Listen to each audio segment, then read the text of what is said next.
All right, welcome back again. I previously just ended the previous video that had to go through setting up your workspaces and making sure that it works for you and everything is the way you want it to be, so it's unique to you and it fits your vibe, your style, your everything. So with that being said, let's get into the next page, the next chapter. The next chapter we're getting into is called the track editor. And I should have probably had that closed for now. Let's bring in, to really get the full sense of the track editor, we're going to load in let's load in an audio file. And we're going to go with,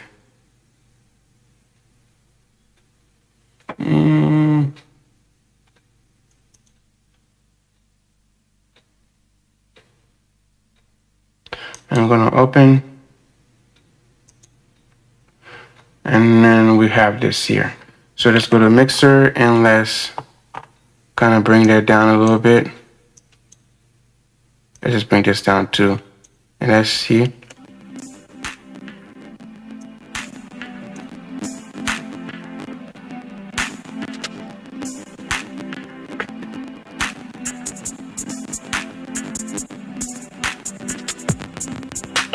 All right. So we're just going to bring this for demonstration purpose only. To be very honest, I do really want my sound to work. I don't know if you're doing anything, please release me. I'm not doing anything to harm me. I'm just trying to teach myself so that I can hear the quality of what I'm doing, what I'm changing. But either way, it doesn't matter. I'm still going to be doing this anyways. So we're going to get into the track editor. With the track editor, I'm not going to read too much. So the track editor shows the setting option for the selected track. So, for example, to pull it up, first of all, there's several keyboard shortcuts, which I'm like, okay, that's a little bit excessive. That's like playing the piano keys. So one of the shortcut to open it is Control, Alt, Shift, and E. That's like playing a chord. Control, Alt, Shift, and E. I mean, that is just too much excessively. So one thing I'm glad at is just right down here. I can just click it, click it, click it, click it. And I might change that shortcut. I might change it to something else. Yes, I might change it to something else. And I think I'm going to also, I'm going to really sit down and redo everything, like to split my project. Like if I want to split, instead of using T to split, I'm going to use S. Because if you go to object edit here, and you want to split object, put it as T. It's just so easy for me to remember. If I press S to split, would be better for me. So I'm going to go ahead and change that later on. And I'm going to take S from insert track, and I'm going to make arrangement to fit me. But for now, that's not the big deal right now. We're just going through. So we have the track editor here. And in this track editor, we start from the very, very, very, very top. Well, I mean, other than the fact that it calls it track editor here. Now, if you also want to, you can move this window and you can also dock it down here. Okay? So it looks like this, if you want it to be like that. For me personally, it looks like it takes too much space compared to it being on the side, because it takes too much of the height. Okay? At least with it being on the side here, I can kind of, no, let's take that back down. Okay, with it being there, I can always, well, that's the most I can go in, but I feel like I got more space to do what I want to do. But if you want to bring it to the right as well, you can do that as well. So you can have this on the side. It's really up to you. It's your samboing. Okay? We're going to put it back on the left side. All right. So the first thing first is number one. Number one is the track number display and track name. So for example, if you never put a name in here, if you double click on it, you can just put in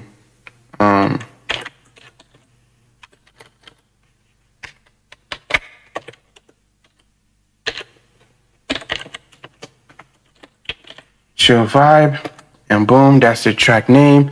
And also is one of the things we're gonna get into is naming objects, but that's not what we're here for right now. So we just it just brought me to this thing. So we have a lot to learn. We have 600 and something pages, and we are only yet on 42, 42 to 43. Doesn't matter. So yeah.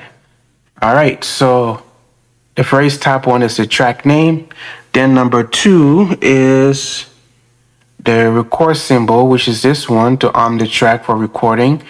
And if we were to put it out here, if it's armed to record, we would press R for keyboard shortcut to record. It start to record. Okay, but we don't want to keep that. We're gonna delete that, delete and delete. Okay, so that's for arm for record. This is the solo button for number 3, just a solo between everything and everything. And then you got the mute, which is number 4. Everybody know what the mute button is. That means you want to mute that specific track. Then you have the overall up here, the overall track. So if you mute this, sorry, actually, I must not have. Yeah, it is the overall to mute everything. But since there is no audio on here, maybe that's why it's not muting track 1. So that is to mute the overall vibe of the song. I mean, of the entire arrangement that you will or you are gonna have or you will have. So that kind of hides it, and I don't want it to hide it. Okay, so in case if you wanted to hide it, you can just click up here too, or you can come back and click it, and either way, vice versa. So we did the mute, and then this is to put it back in mono. If you wanted to, if it's in stereo, you want to listen to see how it sounds in mono, you just click the mono button. Yep. It said one thing you have to remember is that, however, the sub mix and aux return buzzes always remain in stereo. So for the aux and the sub mix, no matter what you do, they will always be in stereo because they're processing, I guess, the way it is set up. They will always be in stereo. So you can have a mono signal go into it, but it cannot be just a mono. All right, so then what's number 5? And there's a lot of things here again. That is, so in default routing, only the post VST plugins and the post aux send are located after the pan control and are thus calculated in stereo. So it's kind of important for us to know that. Now,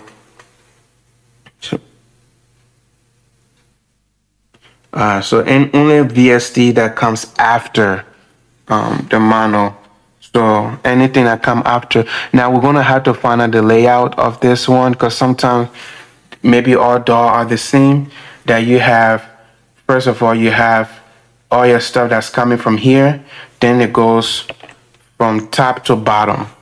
Like for example, you can control the volume here, but it doesn't affect the mixer at all. So whatever volume and amplitude and do whatever you process here, this is pre. This is before you actually come into the mixer, where you have your, from your track name. They never mentioned, but this is the actual top pre-gain.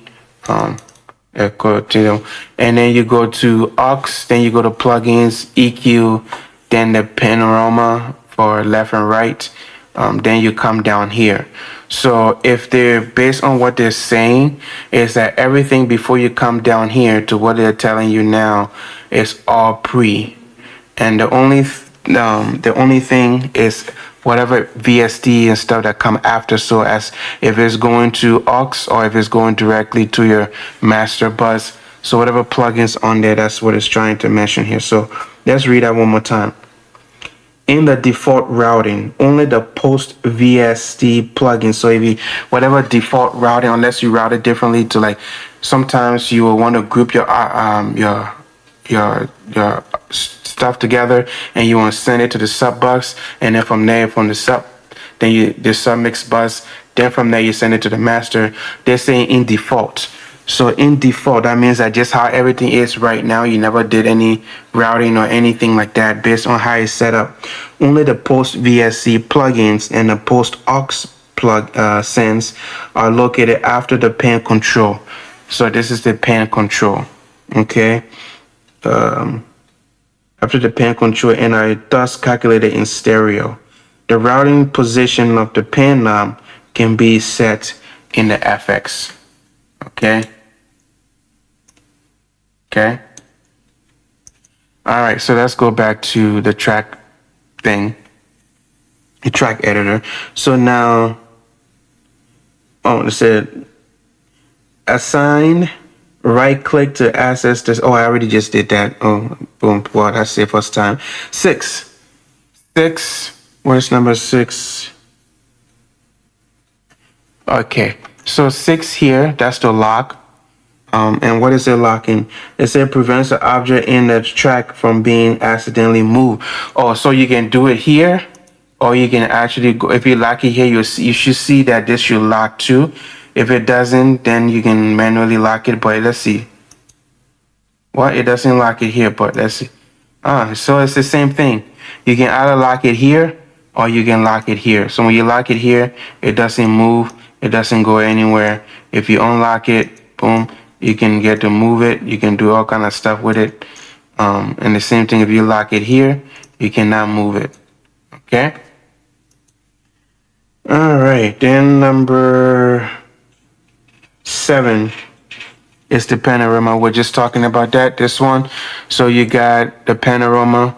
So there's various things that we are not going to go into. And they got presets or different pan law. I don't know about... I heard about pan law, but I don't know what pan law means or what it represents. But I believe the more I study, the more I'll get familiar with it. So this is the panorama. Of course, this would be your left and right, left and right. And then this would be more of your stereo. So this is more stereo right now, but the more you go, so the wider it gets, the wider it gets. And the more you come this way, the more mono. So yeah, so you can have a pan, or you can have a pan with a stereo mono, or you can have a pan stereo enhanced post pan. So then you just have like your panorama left and right, of course, still. But the other one that you have option is the 2-channel panorama. So it's just 2 left and right channels. Okay, so it based on how you want to set those values. It's really up to you. And then the last one is mostly just volume. If you want to turn the volume up on this side, you want to turn the volume down on this side, it's really up to you. Maybe you might want the sound to sound a little bit more on the right and lower on the left. But you can also semi-achieve that by doing this, by having the sound more on the right on the side and then bring them more like this way and so forth. Okay, so we're going to go ahead and just go to pan, and we're going to go to default, and we're out. Okay, and then number 8, phase reverse. Number 8, where are you? Number 8 is the phase reverse button, this one right here. I never really used this yet, and I don't know when to actually use this. I will read deep into this. It rotates the phase of the signal by 180 degrees. Right clicking also takes you to a stereo panning dialog / stereo editor. So if we right click it, it still brings you to the same thing. Now we didn't go through this one because I don't understand it quite well, but I guess the phase is here. Invert left, invert right. You got mid-size to left and right. So I guess it will explain more to us when we go to page 447 when we get there. So we have a long way out. All right, and number 9 is your MIDI. Okay. So you can turn a track into a MIDI just by doing that, huh? That's a track to MIDI recording. Oh, just set it to MIDI recording. So you got your keyboard, you got a thingling. You go ahead and you put your instrument in here. Hold on, wrong area. Let's go. Let's go. And we go here. We'll add our instrument. Last time we went, let's just do about a sampler. And let's go to synth. Actually, shocking to your ears, huh?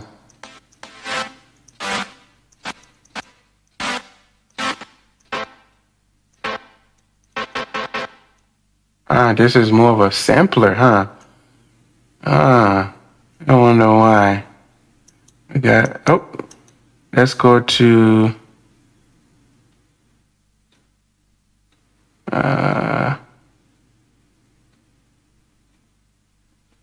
let's go to brass as sample and delete this one.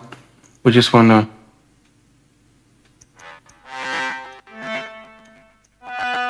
now I know we did the sample tank versus independence, but I'm not gonna lie, the reason why I'm trying to get my MIDI in my actual DAW now, because it does have some nice sounds.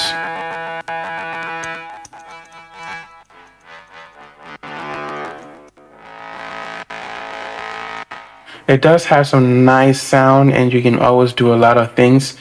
But, you know, that's not why we're here right now. We're just here focusing on the track editor. So that's MIDI to record MIDI. I don't have my keyboard hooked up, and of course you already know I don't know how to play the piano, but I can do something, and that's all that matters. So after the MIDI, we have the number 10, which is speaker icon. The number 10 right here. Actually, this, yeah, MIDI. Number 10 here. It's a speaker icon. And what it does? So the speaker icon turns on the monitoring, the playback of incoming signals when the track recording button is activated. MIDI through will be set active here for the MIDI track. So that's pretty much solved that. When that time comes, we'll continue to use that. So that's the speaker icon. Then number 11 is of course the volume fader. Okay. Number 11, and then number 12, the level meter is number 12, where you're gonna see your signal coming in and out as we are using this.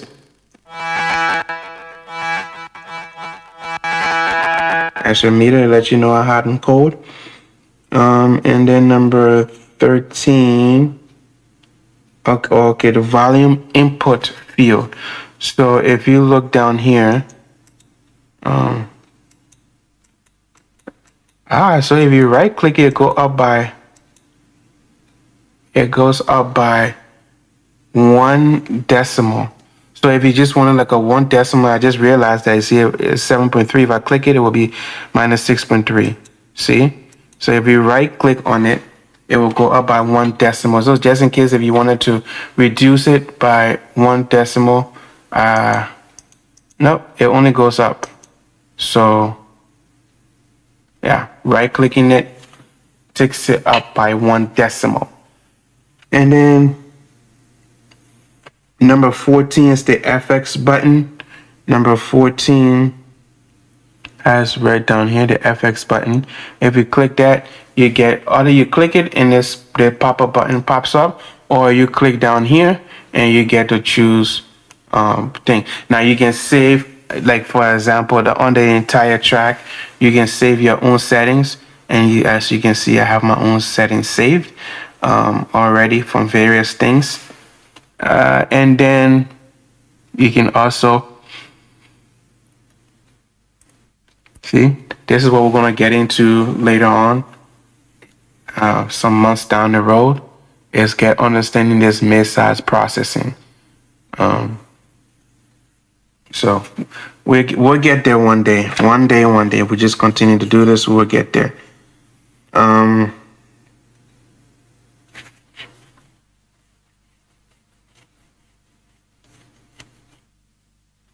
Yeah, so let's see what it says about that. And right clicking in the button gives you access to a menu. Oh, yeah, so that's not much to really do about this one. So, okay. So that's the FX. And then 15 is the aux. So if this is going in order, then that means, that's interesting. Wow. Okay. Well, 15 up here is the aux. Okay. So it looks to me like it's going like this, and then it goes here, here, and then it comes up here. So this is the aux. You can, if you had an aux return, you can go ahead. You'll see the volume that you can raise it up or go down with it. Just how much signal you're sending in.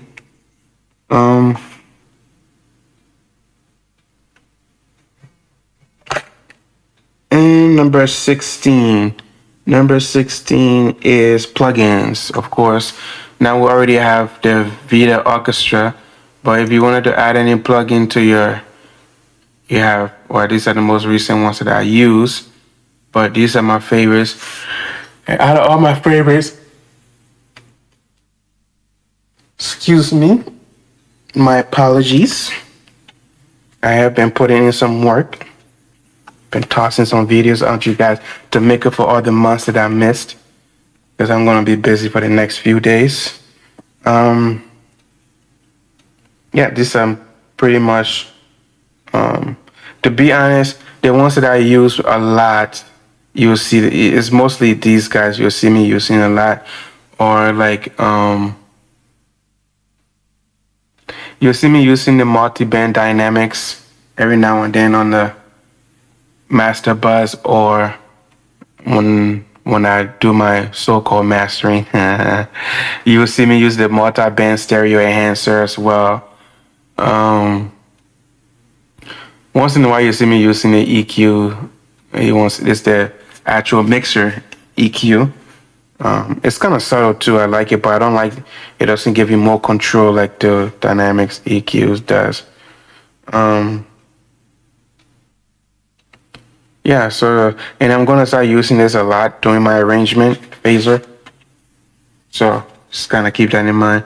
So a lot of the things I use, I do want to start using the C4, and this one I always use it on my master bus and my mastering from Wave to, let's open it up. Takes a little bit. So while it's opening up, there we go. So yeah, I always use this. Now I did reach out to Wave. I think they probably laughed at me. You know, like, what are this guy's talking about? Right now they have a 5 band, but I would really like to have 10, you know, because as you can see for me, I know we're going off topic here, but for me, I would like to stop at 32, and then I just want to do this, kind of move this down a little bit then. Well, I guess based on how the setting is, it won't go further down. But I want it to be between here, and I can bring this one so that it's between, come on. Because I want just, like for example, I want a certain area to be right between this 250, and then if 500 to 1K, the specific frequency area, I like to compress them differently. I don't want them to overlap over one another, but that's just me, because I have a lot of muddiness. People where I get indirect message how muddy my stuff is, so that's one of the reasons why I like to have 10. But they're not making a product for me. Who am I, anyways? Okay, so let's keep moving on. So that's the plugin. And 17.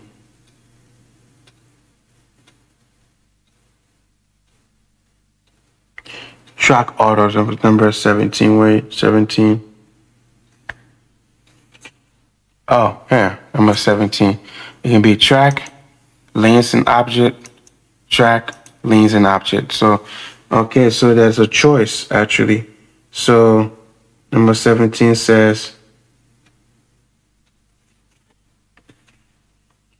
Use the button track auto / lanes and object auto in the track editor to switch the display of the automation curve in the track. So I guess if it's track, move here. If you had an automation, oh yeah, we didn't do our ranges. That was down here. We didn't do our ranges. So let's do something so we can see. Let's do automation.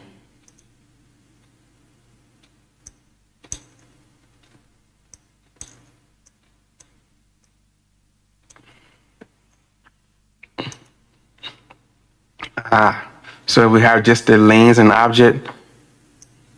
Oh, it doesn't matter. So it just depending. You can be able to just see just the okay. It doesn't. So you can use one or the other to do all your automation and stuff, and the other one free so that you can be able to see what where you're focusing on that object. Great. That's good to know. And number 19, automation controller. Number 19, down here is the automation controller. And you can also see the value in here as well in this area.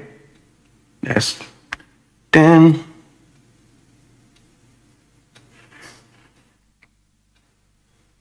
And we just get number 18, which is here. Number 18, the automation mode. So then when I clicked in here, this whole thing popped up. It says if you left click to quickly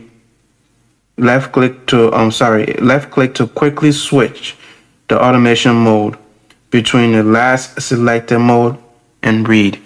So if you left clicked it, it will show you. But in the meantime, there's more about this on page 290. When we get there, we'll discuss more about that in the future. If I'm anticipating it to be 2 to 3 months from now.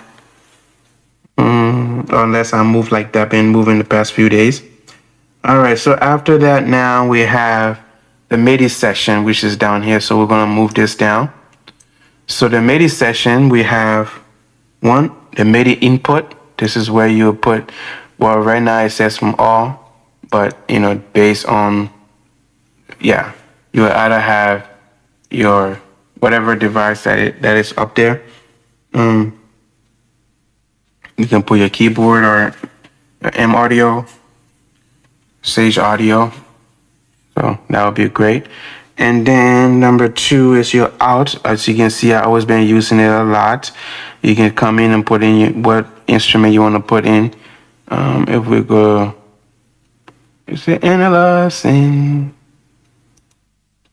Delete. Yeah, just like that.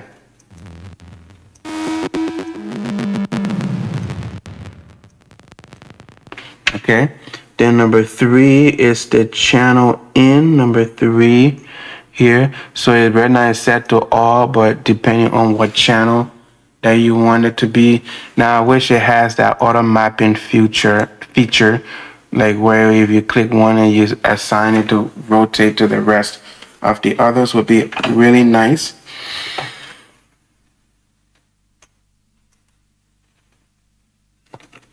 And then number 5, program. With program, you can select a preset of the software instrument selected at the out. So you can select the preset. If a MIDI hardware output is set, the default GM program names are displayed. Okay. And the program change command are sent at each playback start. So number 5, where are you? Number 5, the out. Oh, sorry, number 5, the program, but it skipped it out. Or number 4, with the other one I skipped number 4. That's the channel out. Channel in, channel out. Channel in, channel out. So the program, as it says, it's a fixed pad. So right now we're on FX pad A, but if we go to deep vintage string, you will notice that it should automatically update here, but I guess we're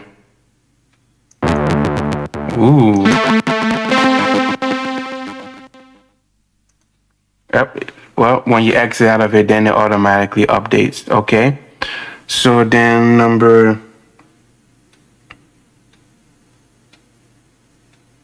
6. Number 6 is bank MSB/LSB. Additionally, device-specific bank change message can be sent to control an external MIDI instrument.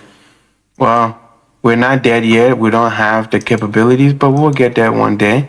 Okay, so just so for some of you who are already there, you have that, at least that ability to do so. Okay. Number 7 is map. Number 7 right here, right after the transpose. Transpose is here, and you have the. It's confusing because it says that the map is number 7 and number 8 is transpose, but here is backwards. So transpose will be number 7, which will be here.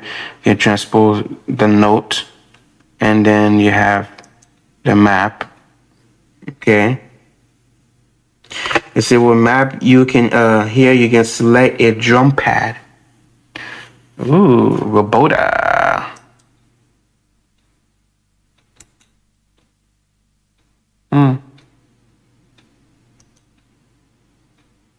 Wow, that's a lot to learn. Okay, we're gonna put a no map.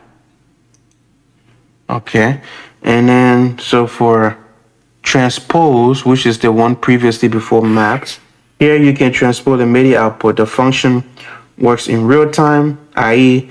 the MIDI data in the MIDI object is not changed. Wow. Okay. Then we have number 9. Number 9 is the velocity dynamic. So number 9, let me see if I right. So a lot of this is back. It's not accurate. It's kind of backwards. So the velocity dynamic is on the right here. Number 9, and then number 10 is the input cue. For the velocity dynamic, the button activates the velocity dynamics as a real-time track effect. We'll see more of that on 417. And then the input quantization, incoming data is then already quantized during recording according to the MIDI quantization settings. And we'll figure more of those out in 402. You can restore the original position with the menu command. Okay. Then number 11, on 11 we go up. Right here, the MPE says MIDI recording to MPE mode, and we'll learn more about MPE mode since we don't really know what MPE mode is. When that time comes, we'll be able to know what MPE mode is. But for now, that's just letting us know that it's there, so that if we start knowing about it, we can be like, oh yeah, that's that thing right here. That's what an MPE is for. Note expression map number 12. So number 12. So MPE is in the corner here, actually. And then note expression is this one over here. Okay, so we have that just to clarify. Okay. And then we have the audio. So we just did MIDI. Now we get to do audio. So audio 1 is the in. Usually your device will kind of tell you what in it is. 1, 2, where I have the 11 racks, so that's pretty much what my ins and out.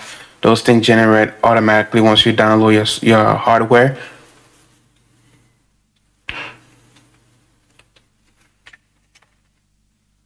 Okay, and then number 2 will be your outs.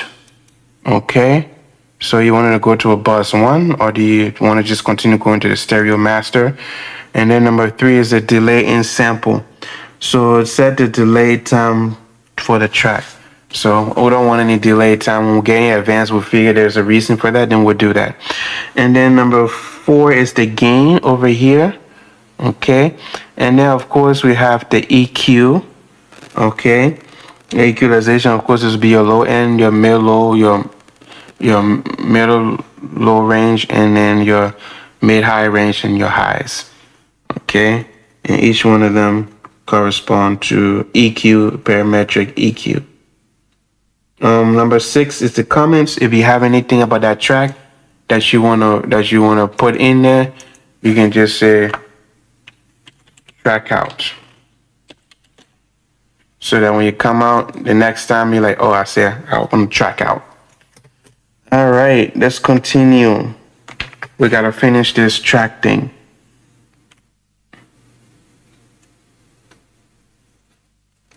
So track head. So now we're moving over to this actual part of the thing, the track head. Okay, now we're on page 46 to the bottom part. So the track head is displayed with fewer options depending on the vertical zoom level. Okay, in order to see all options, you may need to zoom into the display. So that's what they're trying to say. Sometimes if your track is like this, you won't see everything. So to see it, you will have to zoom in. Okay. Number 1 is the track name. The same thing correspond with here as we're using this one. When you click on it, it automatically switch to the track editor for that track. So you see I switch here. If I click on here, it switch back here. So like I was saying, the name, the chill vibe. Okay.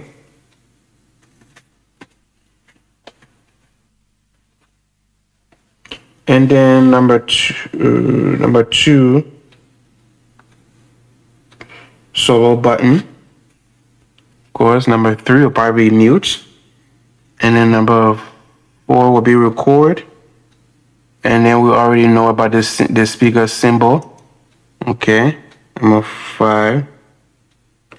And then number 6 locks the track that we just did. And you cannot move the track anymore. So we're gonna go to universal. Okay. And I'm gonna have to find a shortcut for the universal mode because sometimes I just wanna have my keyboard in my hand and just push that button in universal, and I'm gonna put U for universal. So like I said, I'm gonna set that up all to my liking. You do the same thing for yourself as well.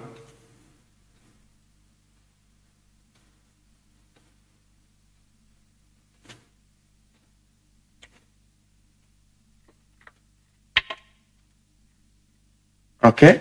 Sorry, I'm gonna take a little swig of water right here because my throat's getting dry.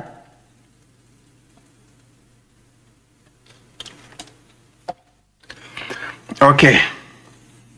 We were on number 6, the lock button. We already established that. And then 7 is the revolver track, number 7, where, oh yeah, this, I don't understand. Let me see. Revolver track, new revolver track, copy, delete revolver track. That click on it and see. I didn't see anything happen. It said with the help of revolver track, we'll learn more about it in 122. You can create different variants of arrangement in the object in a track. I can't wait to learn more about that, man. That sounds very interesting and cool. Yeah, I am looking forward to that. Trust me. I'll probably work a lot well with midis, especially when you're laying down your midis stuff. Okay, so we can take that out right now.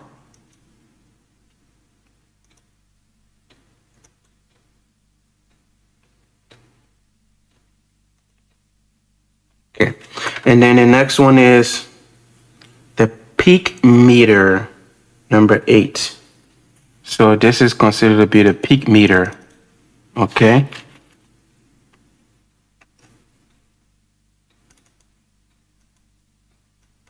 Now, see how it got small? You're just gonna open it up. Okay, peak meter, we did that one already. The volume fader for number 9, volume fader here. The paranormal for number 10 is the paranormal.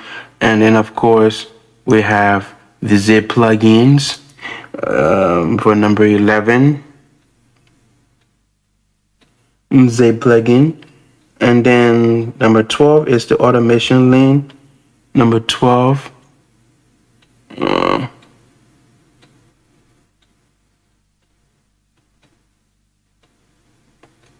Huh.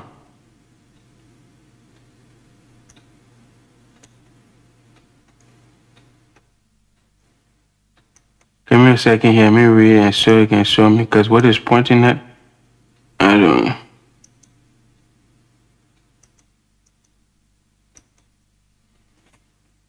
Automation lane number 12. I'm guessing this is this one right here. Automation lane. Yeah. Oh. Oh, sorry, right here. There we go. I was wondering where it was pointing to. So this will be the automation lane right here. You look right here. Okay. And then number 13, which is right here, is the tick lanes as we were doing. So you got the automation and the tick, and as you're already aware that we can also find these in this. So this one right here, short tick lane, is this one here. Okay, it's the same thing. Oh, is it the same thing, tick lanes? No, sorry, it is not the same thing. But the automation,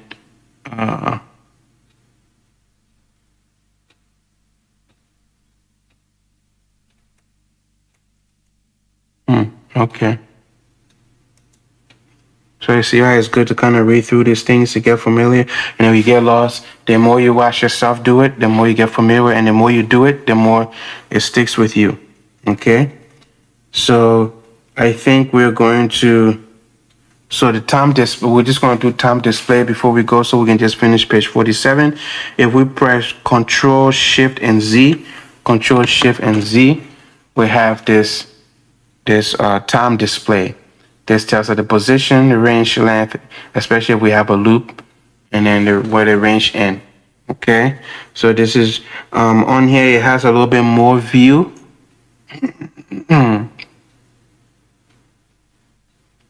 So let's take this from up here and then let's put it up here. It doesn't give you an option to add more.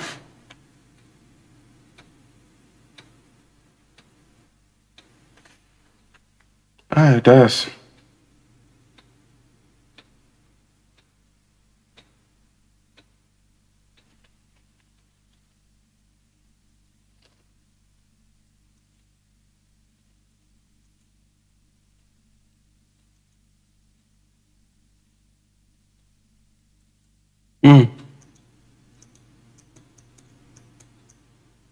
Okay, so let's go and just change that back to black. Okay,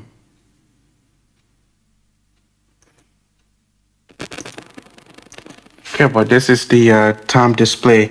There's a separate time display window so that you can easily read the current position and other information, even from a greater distance from the screen. The time display is open in the docker with 3 display settings, one for position, one for range length, and one for range end. Okay, so it is only 3. You can add more, but I'm looking at 4 in the menu, manual here.